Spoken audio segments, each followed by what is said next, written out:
The bulldozer's engine roared to life as Karen Henderson stood triumphantly on Marcus's lawn, her manicured finger pointing at his dream pool like a death sentence. "Tear it down," she screamed over the mechanical thunder. But as the massive machine lurched forward, Marcus pulled out a folder that would turn her world upside down. The bulldozer stopped. Karen's face went white, because what she didn't know about those permits was about to destroy everything she'd built, including her own perfect life. The morning sun cast long shadows across Willowbrook Drive, painting the suburban street in deceptively peaceful golden hues. Marcus Rivera stood in his backyard, coffee mug in hand, watching the last ripples settle across the crystal-clear surface of his newly completed swimming pool. 3 months of construction, countless permits, and every dollar of his savings had gone into this moment. The pool wasn't just luxury, it was proof that a man who'd grown up in government housing could build something beautiful for his own family. "Daddy, can we swim today?" 8-year-old Sophia pressed her face against the sliding glass door, her breath fogging the surface as she watched the water sparkle in the morning light. "Not yet," Mia Marcus called back, his voice carrying the accent that 30 years in America hadn't quite erased. "The final inspection is this afternoon, then we celebrate." His wife Alina emerged from the kitchen, her dark hair pulled back, in a ponytail, still wearing her hospital scrubs from the night shift. "You know she's been asking every morning for 2 weeks," she said, sliding her arms around his waist from behind. "I know, but we do this right, no shortcuts." Marcus leaned into her warmth, remembering the promise he'd made to himself as a teenager, that his children would never want for anything he could provide through honest work. The tranquil moment shattered like glass against concrete when Karen Henderson's voice cut through the morning air like a buzzsaw. "Excuse me? Excuse me?" Marcus turned to see his neighbor marching across her manicured lawn with the purposeful stride of someone accustomed to being heard. Karen Henderson was 45, blonde, and had never met a homeowners association rule she couldn't weaponize. Her husband's pharmaceutical company's success had bought them the largest house on the block, and she wielded that status like a medieval mace. "Mrs. Henderson," Marcus said, setting down his coffee, "good morning. There's nothing good about it." Karen stopped at the property line, her arms crossed over her pristine white blouse. Behind her designer sunglasses, her eyes were ice chips. "That monstrosity has got to go." "I'm sorry, the pool, Marcus. Don't play dumb with me." Her voice dripped with condescension. "You cannot have that thing in a residential neighborhood. It's an eyesore, it's dangerous, and it violates at least 6 different community standards." Alina stepped beside her husband, her voice carefully controlled.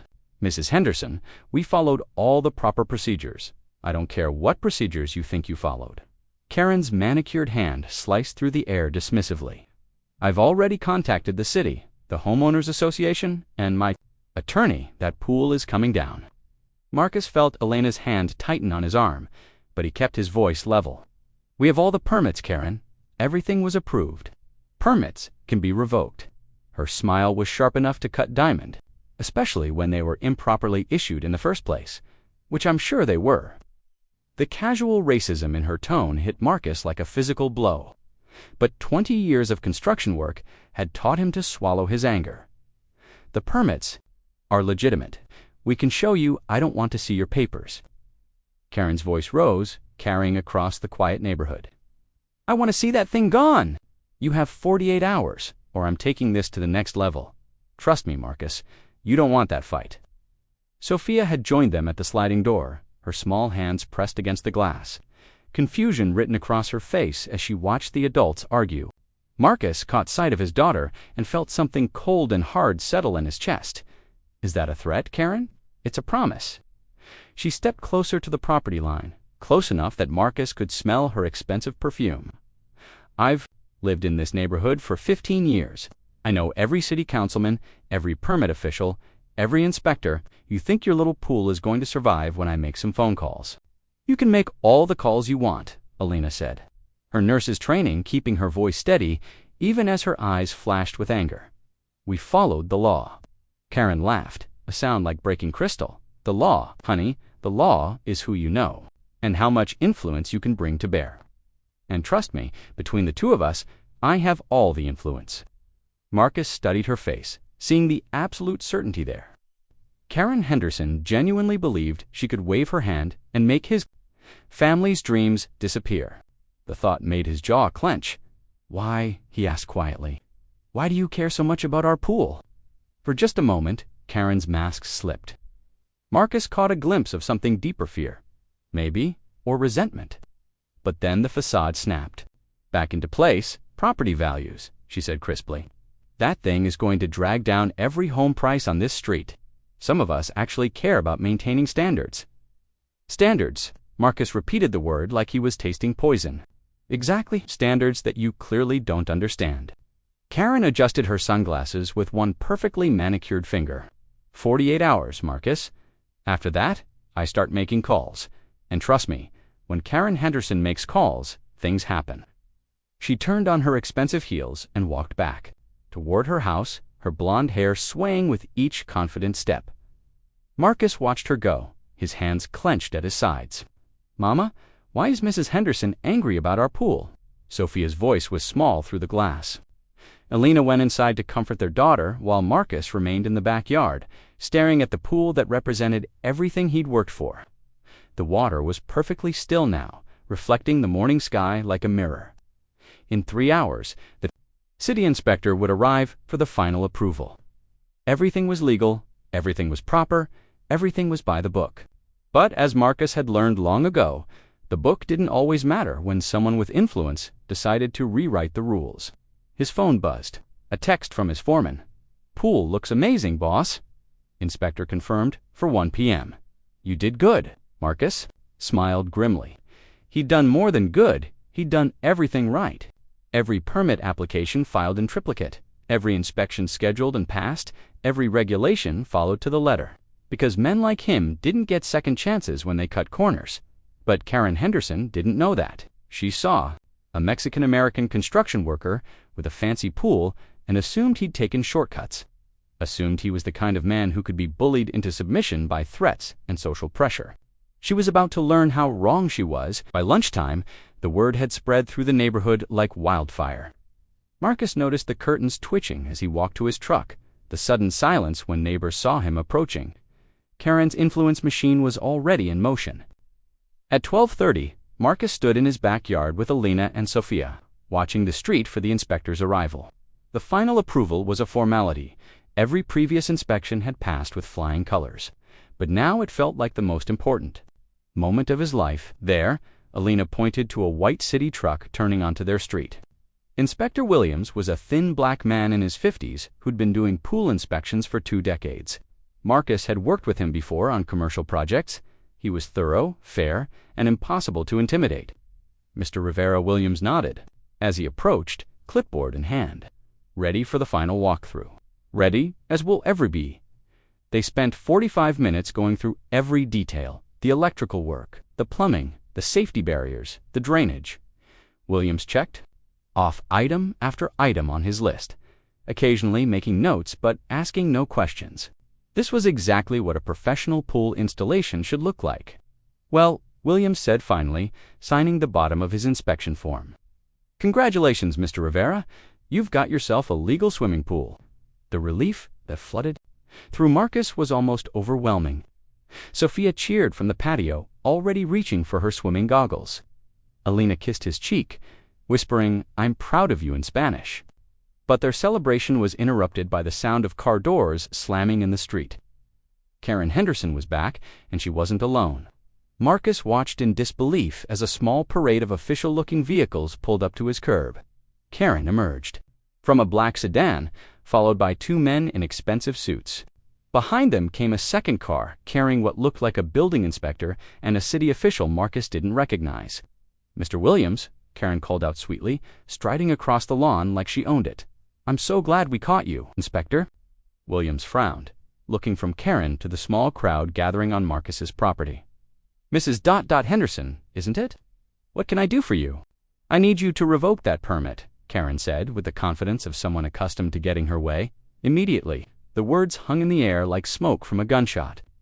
Marcus felt Elena's hand slip into his, felt Sophia pressed against his leg, everything they'd worked for, everything they'd dreamed of, balanced on whatever happened in the next few minutes. Williams glanced at his clipboard, then back at Karen. "Ma'am." 36 hours. That's how long Marcus had to wait before Tom Brennan arrived at Willowbrook. Drive in an unmarked sedan that looked like every other government vehicle except for the small placard on the dashboard that read State Building Commission, Investigative Division. Marcus watched from his kitchen window as Tom stepped out of the car, his weathered face scanning the street with the practiced eye of someone who'd spent 20 years investigating construction fraud. At 62, Tom had seen every scam, every shortcut, every dirty trick in the building trade. More importantly, he'd seen what happened when honest contractors got railroaded by people with too much money and too little conscience. "Alina, take Sophia to your mother's house," Marcus said quietly, still watching the street. "Why? What's happening?" Alina appeared beside him, following his gaze to the official-looking man approaching their front door. "Justice, I hope." Marcus squeezed her hand, but it might get ugly first. The doorbell chimed exactly as Karen Henderson emerged from her house across the street. She moved with the casual confidence of someone who'd spent the last day and a half making phone calls, pulling strings, and watching her neighbor's life unravel. She had no idea she was about to meet the one man in the State Building Commission who couldn't be bought, bullied, or bureaucratically maneuvered. "Mr. Rivera." Tom's voice carried the authority of someone accustomed to being listened to.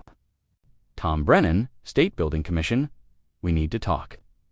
Marcus opened the door, noting how Karen had positioned herself on her front lawn, close enough to overhear but far enough away to maintain plausible deniability.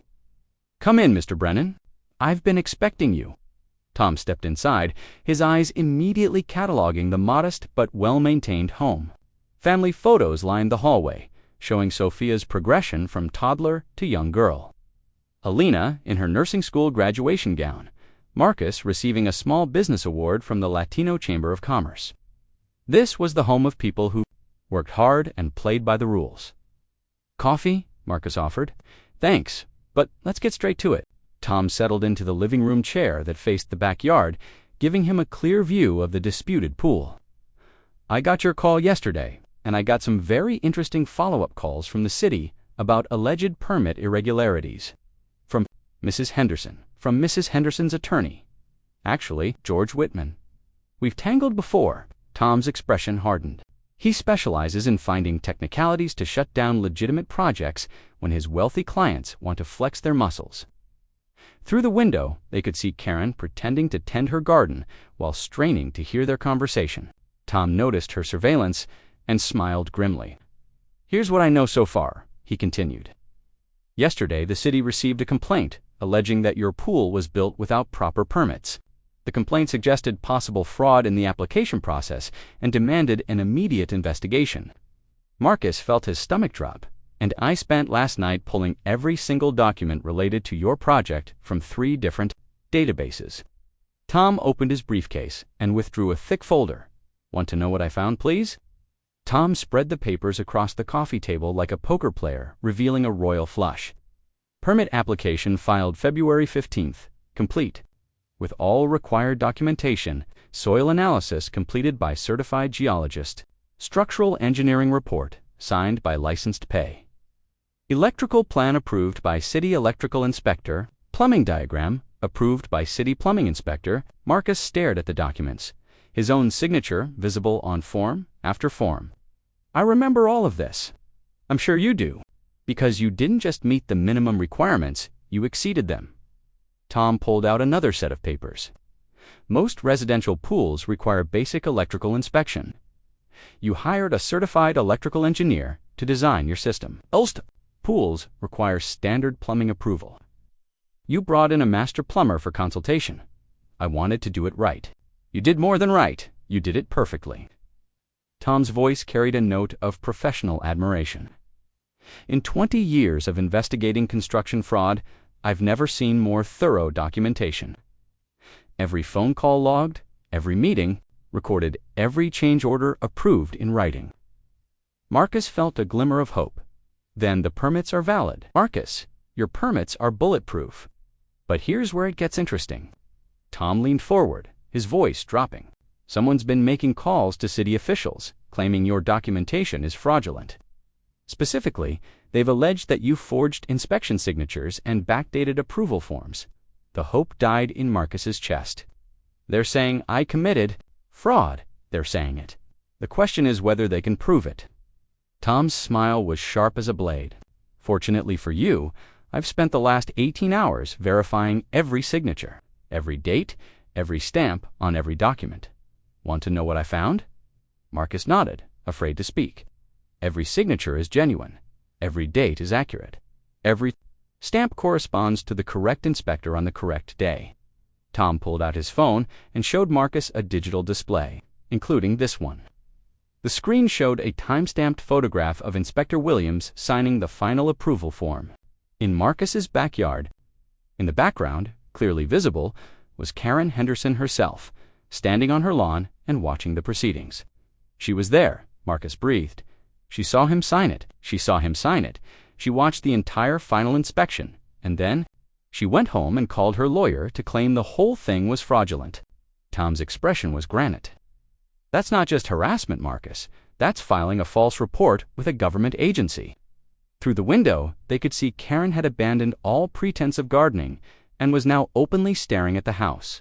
Her carefully maintained composure was beginning to crack. So what happens now? Marcus asked. Now we dig deeper. Tom stood gathering his papers, because in my experience, when someone like Mrs. Henderson goes this far to destroy a neighbor's legal project, they usually have more than property values on their mind. He walked to the window, making eye contact with Karen across the street. Even from a distance, they could see her flinch. I'm going to need to interview her, Tom said, and her attorney, and everyone who was involved in yesterday's impromptu inspection party. Will that help? It'll help establish a pattern of harassment. But Marcus, I need you to understand something. Tom turned back to him, his expression serious. The people who filed these complaints have money and connections. They're not going to give up just because I tell them the permits are valid. What do you mean? I mean they're going to escalate.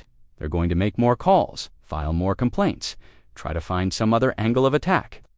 Tom's voice was steady but urgent. Are you prepared for that?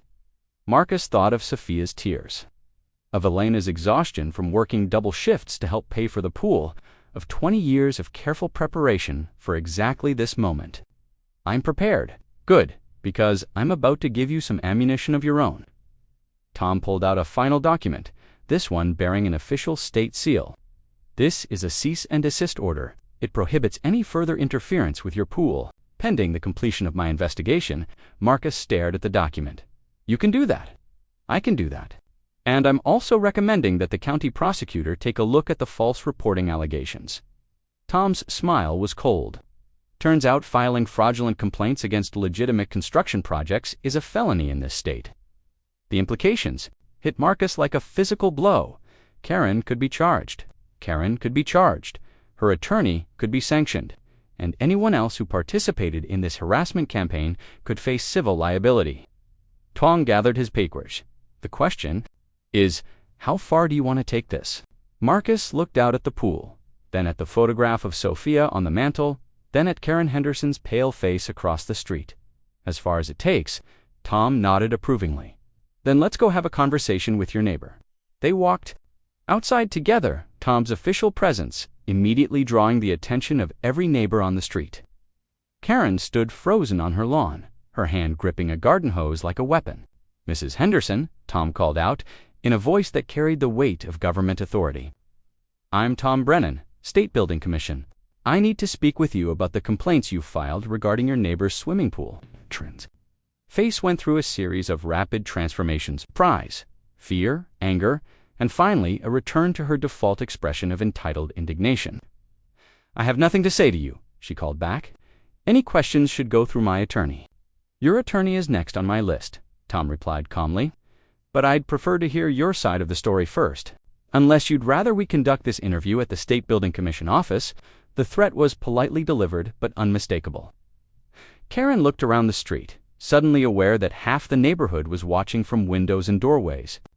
The woman who'd built her reputation on being the most influential resident of Willowbrook Drive was about to be publicly questioned by a state investigator. Fine, she said, her voice tight, but I'm recording this conversation. Excellent idea, so am I. Tom produced a small digital recorder from his jacket pocket.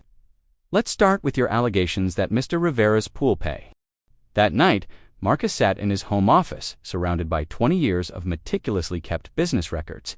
File cabinets lined 3 walls, each one containing contracts, permits, inspection reports, and correspondence from every job he'd ever completed. What Karen Henderson didn't know, what George Whitman couldn't have anticipated, was that Marcus Rivera was possibly the most organized contractor in the entire state. His father had taught him that in construction, documentation wasn't just important, it was survival. "Keep everything, mijo," the old man had said. "Every receipt, every photo, every conversation. Because someday, someone will try to say you did something wrong, and the only thing that will save you is proof that you did it right." Marcus pulled out the files for the Maple Street apartment complex and the downtown office building, the projects Whitman had used to attack his reputation. As he spread the documents across his desk, the real story began to emerge. The apartment complex, Rivera Construction, had been hired to install new electrical panels in the basement. The work had been completed in January, passed inspection, and signed off by the city electrical inspector. The problems that shut down the project 6 months later were in the upper floors. Work done by a different contractor using substandard materials to cut costs. The office building, Rivera Construction, had handled the rough plumbing for the first 3 floors. The inspection had passed, the work had been approved, and Marcus had moved on to other projects. The problems discovered later were in the building's HVAC system, a completely different trade, handled by a completely different company. But Whitman had presented the information in a way that made it seem like Rivera Construction was responsible for the overall project failures. It was masterful legal manipulation, technically accurate, but completely misleading. Marcus reached for his phone and dialed a number he hadn't called in over a year. "Rodriguez Investigations. This is Carmen." "Carmen, it's Marcus Rivera." "Need your help?" Carmen Rodriguez had been a detective with the city police for 15 years before starting her own private investigation firm. She specialized in construction fraud cases, and she owed Marcus a favor from a job he'd done on her house at cost. "Marcus, what's going on? You sound terrible." Marcus explained the situation, from Karen's initial threats to Whitman's attack. On his reputation, Carmen listened without interruption, occasionally making notes. "So they're trying to destroy your business to force you to remove a legally permitted pool," she said when he finished. "That's not harassment. That's extortion. Can you prove it?" "I can try, but I'll need access to everything, all your records, all their communications, everything." Carmen's voice sharpened with professional interest. "Marcus, what you're describing sounds like a pattern. I'd bet money this isn't the first time Karen Henderson has used these tactics." "What do you mean?" "Rich people don't usually know how to destroy someone's business on their first try. She's done this before." Carmen was already an investigator. Mode, give me 48 hours. "I'm going to dig into Mrs. Henderson's history and see what turns up." After Carmen hung up, Marcus continued working through his files. But he wasn't just organizing documents anymore, he was building a case. Every permit, every inspection, every photograph told the story of a man who'd built his reputation on doing things right. At 2 a.m., he found what he was looking for. Hidden in the back of the file for the downtown office building was a series of emails he'd forgotten about. The building's general contractor had pressured him to use cheaper materials. For the plumbing rough-in, Marcus had refused, insisting on code-compliant materials even though it meant lower profit margins. The email chain documented the entire conversation, including the general contractor's threat to make things difficult if Marcus didn't cooperate.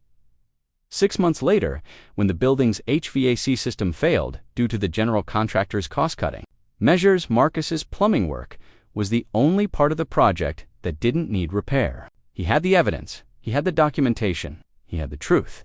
But as Marcus learned long ago, sometimes the truth wasn't enough. Sometimes you needed leverage. The next morning brought news that made Karen Henderson's victory smile even brighter. The city had issued a temporary stop work order on the pool, pending a full review of Rivera Construction's business practices. The order prohibited any use of the pool until the investigation was complete. Marcus found the notice taped to his front door, the official city seal, like a brand of shame. Across the street, Karen was hosting what looked like a celebration. Breakfast on her patio, complete with mimosas and congratulatory phone calls. "Daddy, why can't we use the pool? Sophia asked, pressing her face against the kitchen window. Marcus knelt beside his daughter, his heart breaking at the confusion. In her eyes, some people are saying, "We built it wrong, Mia." But we didn't. We built it exactly right. Then why do we have to wait? Because sometimes doing the right thing isn't enough. Sometimes you have to prove it. Alina appeared in the doorway, still in her scrubs from another overnight shift at the hospital. Any word from Carmen? She's still investigating. But I found something last night. Marcus showed her the email chain from the office building project, proof that I've been doing quality work even when contractors pressured me to cut corners. Alina studied the documents, her nurse's training making her naturally detail-oriented. This is good, Marcus, but will it be enough? Before he could answer, his phone rang. Carmen Rodriguez's name appeared on the screen. Marcus, you need to. Sit down for this. What did you find? Karen Henderson has been doing this for 8 years. Different neighborhoods, different targets, but the same pattern every time. Carmen's voice carried the excitement of a hunter who'd found a blood trail. I've identified at least 4 other cases where she's used harassment and legal pressure to force neighbors to remove or modify their properties. Marcus felt his pulse quicken. What kind of cases? A Latino family in Maplewood who built a deck she claimed violated setback requirements. Turns out the deck was perfectly legal, but they couldn't afford to fight her lawyer and ended up tearing it down. Jesus, an elderly black couple in Riverside who put up a fence, she said, was too high. Again, the fence met all code requirements, but she harassed them until they moved away. How is she getting away with this? Money and connections. She picks targets who can't afford extended legal battles, uses lawyers who know how to manipulate the system, and relies on people giving up rather than fighting. Carmen paused. But Marcus, she made a mistake this time. What kind of mistake? She picked someone who keeps perfect records and has friends in the right places. More importantly, she left a paper trail that proves this is a pattern of racial harassment. Marcus felt something cold and hard settle in his chest. Racial harassment. Every single one of her targets has been a person of color. Marcus. Every single one. That's not coincidence, that's discrimination. The implications hit him like a physical blow. This wasn't just about property values or neighborhood standards. This was about Karen Henderson's vision of who belonged in Willowbrook Drive and who didn't. What can we do with this information? A lot. But first, I need to ask you something. How far are you willing to take this? Marcus looked out at the pool that represented everything he'd worked for. Then at Sophia's disappointed face, then at Elena's exhausted expression after another sleepless night worrying about their future. As far as it takes, good, because I've got a meeting set up for you this afternoon. Someone who's very interested in Karen Henderson's pattern of behavior, who, federal investigator, Civil Rights Division. Turns out the Justice Department has been looking into housing discrimination cases in suburban neighborhoods. Karen Henderson just became their poster child. The words hit Marcus like electricity. The federal government was interested in his case. Not just the pool, not just the harassment, but the bigger picture of what Karen Henderson had been doing for years. Carmen, are you saying? I'm saying Karen Henderson is about to learn what happens when you mess with federal civil rights laws. And her lawyer friend George Whitman is about to discover that state building permits are the least of their problems. After Carmen hung up, Marcus sat in his kitchen staring at the stop work order. But now the official notice looked different. Instead of a defeat, it looked like evidence. Evidence of a pattern of harassment. Evidence of discrimination. Evidence that would bring down not just Karen Henderson, but everyone who'd helped her wage war against families like his. At noon, Marcus drove to a downtown office building where Carmen introduced him to Special Agent Sarah Chen, a compact woman in her 40s with the kind of quiet intensity that comes from years of investigating civil rights violations. Mr. Rivera, Agent Chen said, settling into the conference room chair across from him. I've reviewed the preliminary information Ms. Rodriguez provided.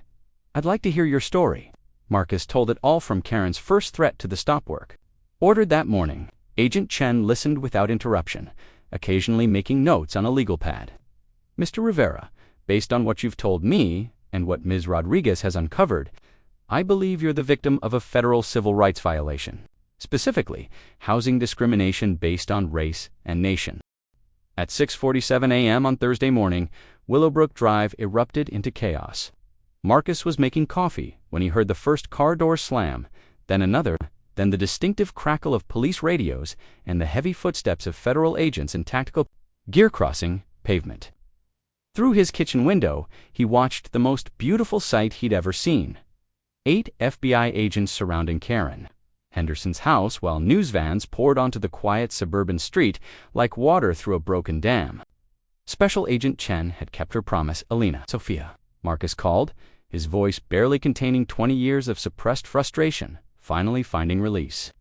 His family rushed to the window just as Agent Chen herself approached Karen's front door, arrest warrant in hand. The woman who'd terrorized minority families for 8 years was about to learn what accountability looked like. Karen answered the door in a silk bathrobe, her blonde hair perfectly styled, even at this early hour. For a moment, she maintained her usual composure, probably assuming this was some kind of mistake that her connections could quickly resolve. Then Agent Chen began speaking, and Karen's face transformed from confusion to disbelief to absolute terror. Karen Henderson, you're under arrest for conspiracy to violate civil rights, filing false reports with federal agencies, and housing discrimination under the Fair Housing Act. You have the right to remain silent. The words carried across the morning air with crystal clarity. Every neighbor on Willowbrook Drive heard them. Every news camera captured them. The woman who'd built her power on whispered threats and private intimidation was being publicly destroyed by the very system she'd tried to manipulate. This is impossible. Karen's voice cracked as the handcuffs clicked into place. I have rights. I have connections. You can't just, ma'am. You've been under federal investigation for 6 months, Agent Chen said calmly. We have documented evidence of your harassment campaign against Mr. Rivera and at least 4 other families. Your connections can't help you now.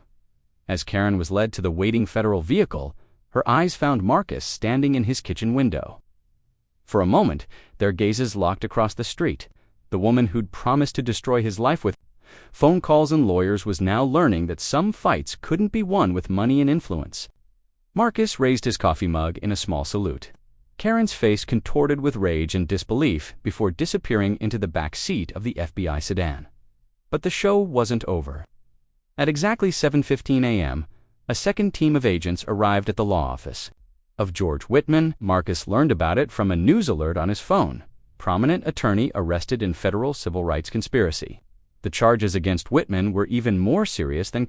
As an attorney, he'd used his legal expertise to facilitate housing discrimination, knowingly filing false complaints and manipulating government processes to drive families from their homes. The State Bar Association would likely revoke his license before the federal charges even went to trial. By 8 a.m., Willowbrook Drive looked like the set of a major news production. CNN, ABC, NBC, and local stations had all dispatched crews to cover what was rapidly becoming a national story about suburban housing discrimination. Marcus's phone hadn't stopped ringing. Reporters wanted interviews. Civil rights organizations wanted to thank him. Other families who'd been targeted by Karen reached out to share their stories. But the call that mattered most came from Tom Brennan at the State Building Commission. Marcus, I owe you an apology. Tom's voice was heavy with professional embarrassment. I let Whitman's theatrics cloud my judgment yesterday. The city is officially rescinding the stop work order as of right now. Thank you, Tom. Don't thank you. Me? You earned this victory by doing everything exactly right. That pool of yours isn't just legal, it's probably the most thoroughly documented residential construction project in state history.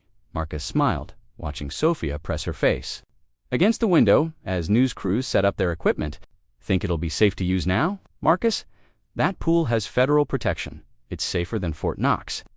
After Tom hung up, Marcus walked outside to address the growing crowd of reporters.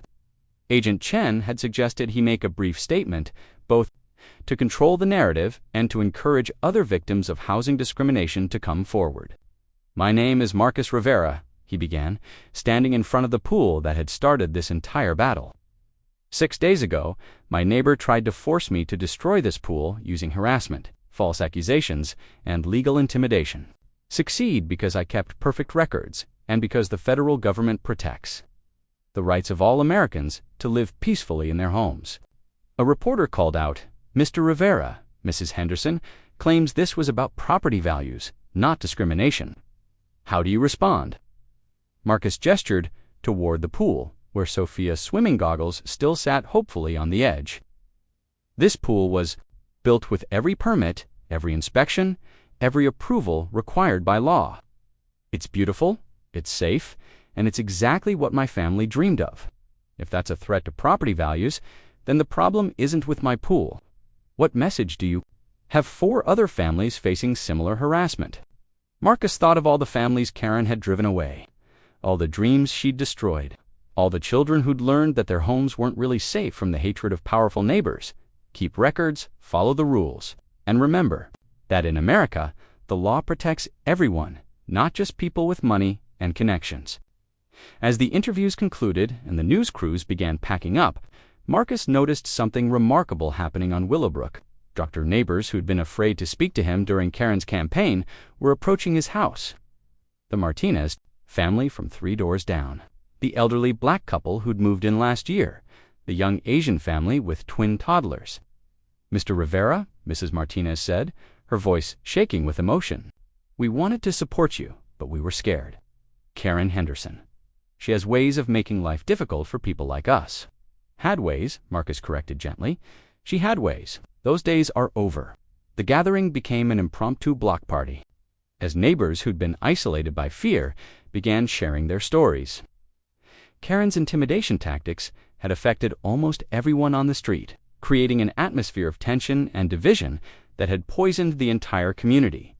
But now, with Karen in federal custody and her power permanently broken, Willowbrook Drive was rediscovering what a real neighborhood could be. Around noon, Alina emerged from the house carrying a tray of sandwiches and cold drinks. She'd called in sick to work the first time in 5 years because she didn't want to miss her husband's moment of vindication.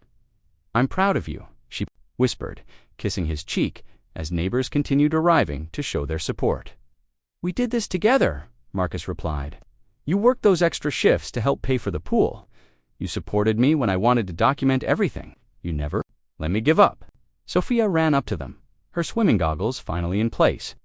Daddy, can we use the pool now, please? Marcus looked at the crystal-clear water sparkling in the afternoon sun. The pool that had cost them everything. The pool that had nearly destroyed their lives. The pool that had ultimately proven their place in America was secure and protected by law. Yes, Mia, we can use the pool now.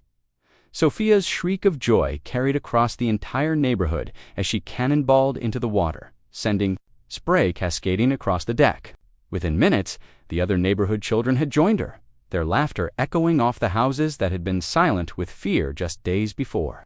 But even as Marcus watched his daughter finally enjoy the pool they'd sacrificed so much to build, his phone continued ringing with news updates about the case that was rapidly becoming a national symbol of housing discrimination.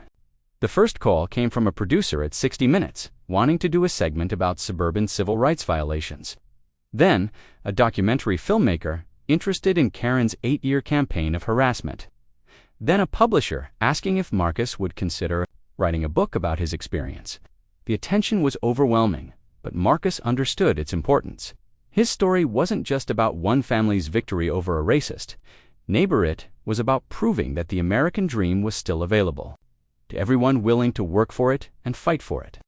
As the afternoon wore on, the celebration on Willowbrook Drive took on an almost surreal quality.